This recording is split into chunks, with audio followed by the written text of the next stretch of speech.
The LabQuest is the data acquisition system that you will use for your third experiment. It contains a power cord, which is plugged into the wall outlet.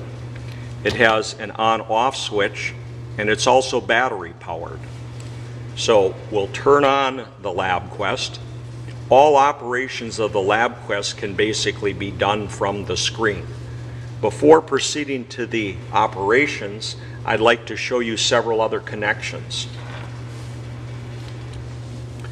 This is a connection which would connect the sensor to the LabQuest.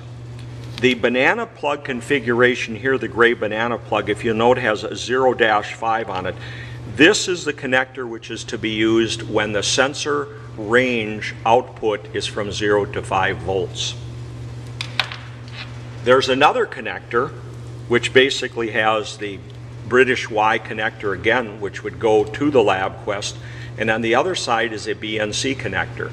This type of connector is used for 0 to 10 volt inputs that go into the LabQuest. There's another connector that goes into the back of the LabQuest, and this simply is a mini USB to USB. And this allows us, after the end of our experiment, to hook up the LabQuest to a PC or to a Mac and download text files of our data.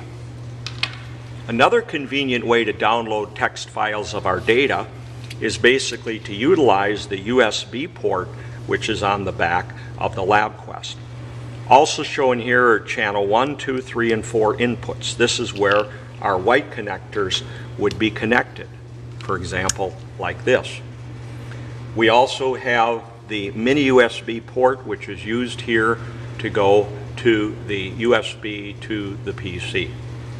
So let's look at the LabQuest and how it operates. Going back to the screen here, once it powers up, the first thing we need to do is we need to basically work with the screen and designate what types of sensors we have as input. So if you just touch the sensor notation with the pen, you will get a sensors light up list, and if we press on it, we'll see sensor setup. We click on sensor setup, and what it's going to do is build a list of all possible sensors that can come into the LabQuest. Once this list is built, we'd go back and check channel 1, and we'd go through and scroll through the type of sensor. You can see there are many different kinds, most made for the LabQuest, but we're going to use the one on the bottom, which is voltage. So we touch on voltage to select it, then we touch again, and for our sensors we're going to pick raw voltage 0 to 5 volts.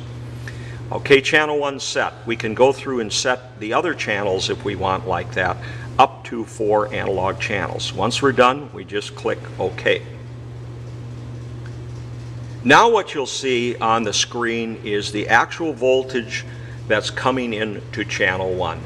Right now I do not have a sensor hooked up to it, so it's basically just reading noise.